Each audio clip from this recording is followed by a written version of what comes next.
Welcome back to Miles's Kitchen, and today we're going to be decorating a lemon cake. Now this is part of a project that I'm starting, and the end goal, well, it's going to be a nice surprise.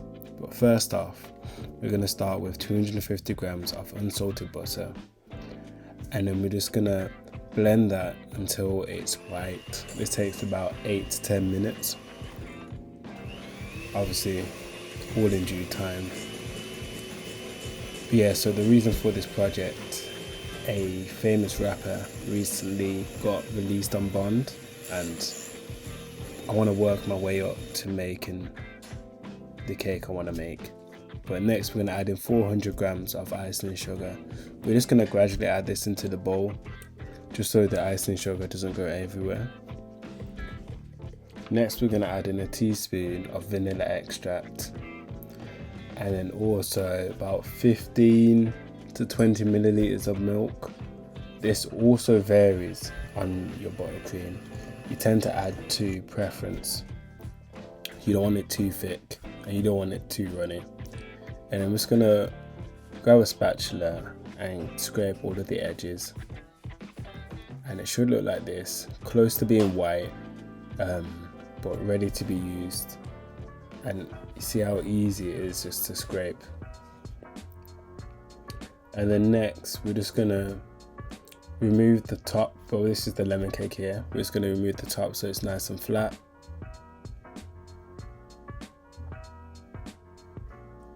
Yeah, this is the best part. You get so much cake left over. And next we're gonna add some buttercream at the bottom. And then yes, I did put it upside down. It's been a while since I've decorated, years, but now I remembered and I put it back the right way up. So we're just going to add in some more buttercream on top to act as the middle section, not too much, don't want to go too crazy. And then we're just going to add the other cake on top of it. Now this one we do upside down because you want the top part to be flat as possible. You don't mind if the middle is a bit uneven. And we're just gonna get it all on the edges.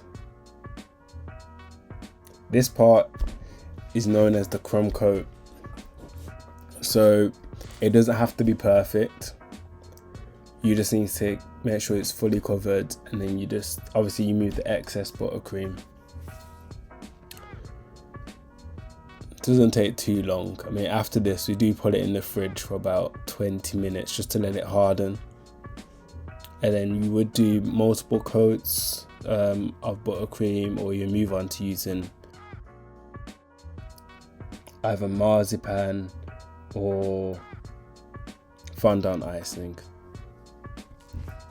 But because we are doing a project and I wanted to experiment with something else, I decided to use modeling chocolate, which I would not recommend if you're just doing a 2-tier cake at all.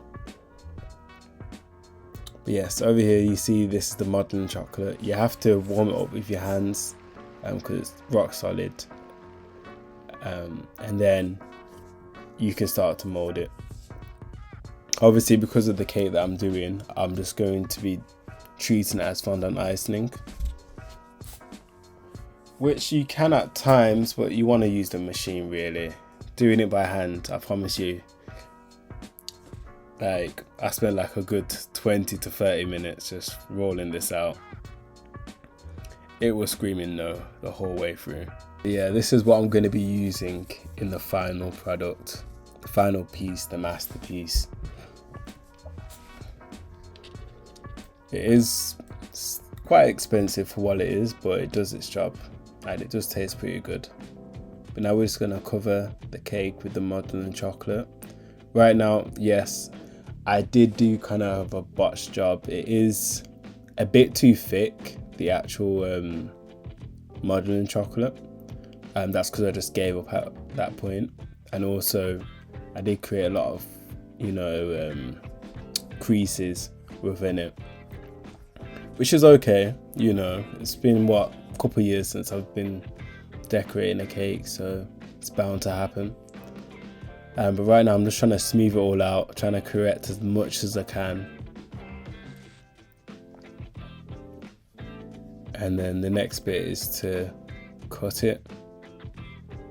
We're just gonna cut the edges. I'm using the tools that we have for the modeling chocolate. I'm just cutting it like that. Nice and easy. And then right here, I just went freestyled. Usually you would cut it up to the cake, but I just cut it up to the board and just left it like that. This isn't for anyone, by the way, so I can do this. And then going on to the next bit, I wanted to get crystals, or edible diamonds rather, for the cake. But of course, trying to find the right edible diamonds, very hard. I did find there was like 2 variations, which you will see in this video. So here you got the blue ones. They don't look like diamonds. That's the issue with those. So I took them out after putting a couple of them in, and I still got them with me. I'll try and find a way to utilize them another way. But eventually I realized, nah, it's not happening. It's really not happening. And then next you have these little jelly diamonds, which are the best. They're quite small, but it gives that same sparkle effect that you get from diamonds. And it only costs what, 79p or £1 or something like that. Very cheap, very small, and a lot of time consuming, I promise you that. But those are the diamonds I'm going to be using in the future cake, the finale cake that I'm going to be making.